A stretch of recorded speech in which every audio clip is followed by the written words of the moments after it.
ពុទ្ធកិច្ច45ព្រះវស្សារបស់ព្រះសម្មាសម្ពុទ្ធព្រះវស្សាទី1ទ្រង់គង់ចាំព្រះវស្សានៅព្រៃឥសីបតនមិគតិយវ័នក្រុងពារាណសីក្នុងថ្ងៃពេញបរមីខែអាសាឍកាលនោះព្រះអង្គទ្រង់សម្ដែងព្រះធម្មចក្រការប្រវត្តិនសូត្រដែលជាធម្មទេសនាដំបូងបំផុតឲ្យអញ្ញាកោណ្ឌញ្ញៈតាំងនៅក្នុងសោតាបដិផលហើយបានក្រាបទូលសូមបព្វជិឧបសម្បទាចំពោះព្រះសាស្តាព្រះដ៏មានព្រះភិក្ខជាម្ចាស់ទ្រង់ប្រទានឯហេភិក្ខុឧបសម្បទាជាសង្ឃសាវកអង្គដំបូងក្នុងព្រះពុទ្ធសាសនាហើយទ្រង់គង់ចាំព្រះវស្សាដំបូងក្នុងព្រៃឥសីបតនមិគតិយវ័នថ្ងៃតមកព្រះអង្គទ្រង់ប្រទានឱវាទដល់បញ្ញវគិដ៏សេះដោយធម្មីកថាធម្មចក្ខុងប្រាចធុលីប្រាចមន្ទិលបានកើតឡើងដល់ព្រះវបៈនិងព្រះផតយៈថាធម្មជាតិណាមួយមានការកើតឡើងជាធម្មតាធម្មជាតិនោះទាំងអស់សុទ្ធតែមានការរលត់ទៅវិញជាធម្មតាលោកទាំងពីរបានសម្រេចធម៌ហើយបានក្រាបទូលសូមបព្វជិឧបសម្បទាព្រះសាស្តាទ្រង់ប្រទានឯហេភិក្ខុឧបសម្បទាដល់អ្នកទាំងពីរនោះស្រង់ចេញអំពីគម្ពីរព្រះវិន័យមហាវគ្គភាគ6ក្នុងអត្តកថាអង្គតរនិកាយឯកនិបាតពោលថាបញ្ញវគិបានសម្រេចធម៌មួយថ្ងៃមួយអង្គមួយថ្ងៃមួយអង្គតាមលំដាប់គឺក្នុងថ្ងៃមួយរួចព្រះវបៈបានសម្រេចសោតាបតិផលថ្ងៃ2រួចព្រះផតយៈបានសម្រេចសោតាបតិផលក្នុងថ្ងៃ3រួចព្រះមហានាមបានសម្រេចសោតាបតិផលក្នុងថ្ងៃ4រួចព្រះអាសជិបានសម្រេចសោតាបតិផលលុះដល់ថ្ងៃ5រួចព្រះដ៏មានព្រះភិក្ខជាម្ចាស់ទ្រង់សម្ដែងអនត្តលក្ខណៈសូត្រព្រះបញ្ញវគិទាំងអស់បានសម្រេចអរហត្តផលខណៈនោះព្រះអរហន្តកើតឡើងក្នុងលោកមាន6អង្គក្នុងគ្រាដែលព្រះពោធិសត្វប្រសូតក្រោយពីកាលទេវលតបោះទាយថាបរិជ្ជបុត្រសិទ្ធត្ថកុមារនឹងបានត្រាស់ជាព្រះពុទ្ធជាម្ចាស់ដឹងថាខ្លួនឯងមានអាយុមិនទាន់ការត្រាស់ដឹងរបស់ព្រះពោធិសត្វនេះទើបទៅកាន់ផ្ទះប្អូនស្រីក្នុងក្រុងកបិលភស្ត្រប្រាប់ឲ្យក្មួយនាលកៈបួសក្នុងថ្ងៃនោះព្រោះខ្លួនឯងជ្រាបថានាលកៈមានឧបនិស្ស័យនឹងបានសម្រេចមគ្គផលបានណែនាំឲ្យនាលកៈតាំងចិត្តអធិដ្ឋានថានឹងបួសឧទ្ទិសចំពោះព្រះដ៏មានព្រះភិក្ខអង្គនោះក្រោយពីបួសហើយនាលកៈតាបោះកិច្ចទៅបំពេញព្យាយាមនៅព្រៃហេមពានកាលព្រះពោធិសត្វត្រាស់ដឹងជាព្រះសម្មាសម្ពុទ្ធនឹងទ្រង់សម្ដែងធម្មចក្រការប្រវត្តិនសូត្រហើយ7ថ្ងៃទើបនាលកៈតាបោះចូលមកគាល់ព្រះពុទ្ធអង្គទូលសួរវត្តបដិបត្តិរបស់ព្រះមុនីព្រះសាស្តាទ្រង់ត្រាស់អំពី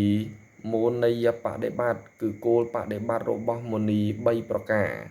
បានដល់កាយមោនយៈវជ័យមោនយៈនិងមនោមោនយៈដើម្បីសម្រេចផលដ៏ខ្ពង់ខ្ពស់បំផុតដល់នាលកៈនាលកៈតាបោះស្ដាប់វត្តបដិបត្តិដែលជាគុណធម៌របស់អ្នកប្រាជ្ញដូច្នេះហើយកើតសេចក្តីជ្រះថ្លាក្រាបទូលសូមបព្វជិឧបសម្បទាលុះបានឧបសម្បទាហើយព្រះនាលកៈជាអ្នកមានសេចក្តីប្រាថ្នាតិចក្នុងការឃើញមួយក្នុងការស្ដាប់មួយក្នុងការសួរមួយព្រះនាលកៈថ្វាយបង្គំព្រះសាស្តាក្រាបទូលលាចូលព្រៃហើយតាំងចិត្តថា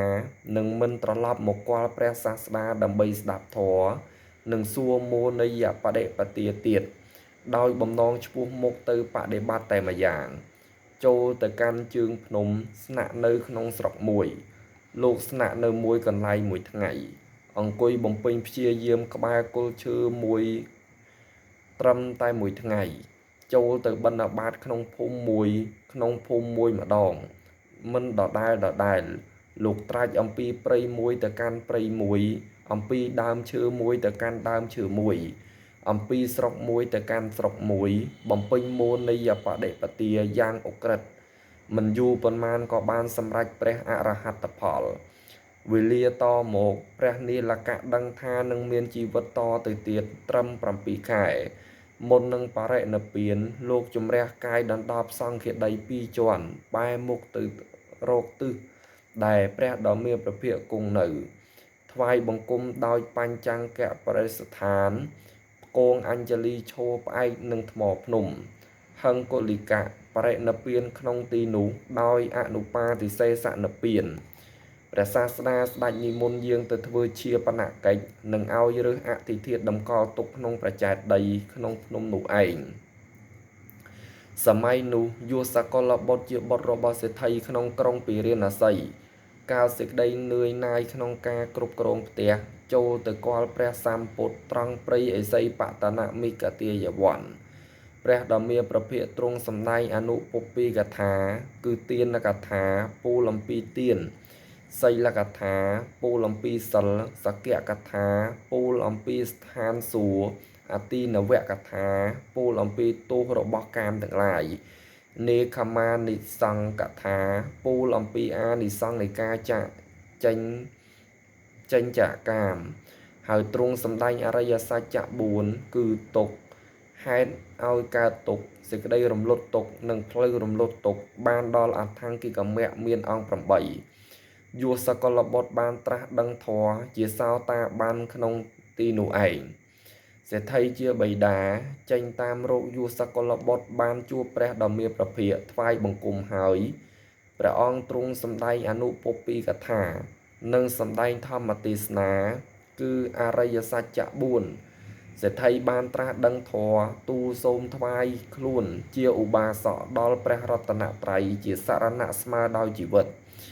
រាប់ជាឧបាសកដែលថ្វាយខ្លួនដល់ព្រះរតនត្រ័យជាសរណៈជាមនុស្សដំបូងបង្អស់ក្នុងលោកខណៈដែលព្រះពុទ្ធអង្គទ្រង់សម្ដែងធម៌ដល់បិតាយសកលបុត្រពិចារណាឃើញធម៌តាមដែលខ្លួនបានដឹងច្បាស់ចិត្តក៏រួចផុតចាកអាសវៈទាំងឡាយបានសម្រេចព្រះអរហត្តផលសម័យនោះមានព្រះអរហន្តកើតឡើងក្នុងលោក7 អង្គរួមទាំងព្រះយសសៈក្រោយអំពីយសកលបុត្របានសម្រេចធម៌ហើយព្រះមានព្រះភិក្ខបានត្រាស់ជាមួយនឹងសេដ្ឋីជាបិតាថាចិត្តរបស់យសៈផុតហើយចាកអាសវៈទាំងឡាយ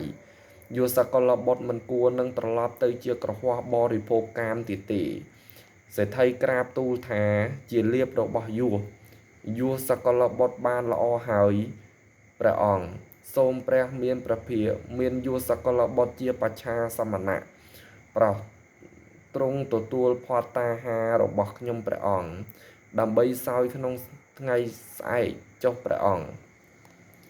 សេដ្ឋីជ្រាបការទទួលនិមន្តរបស់ព្រះសម្ពុទ្ធហើយក្រាបថ្វាយបង្គំលា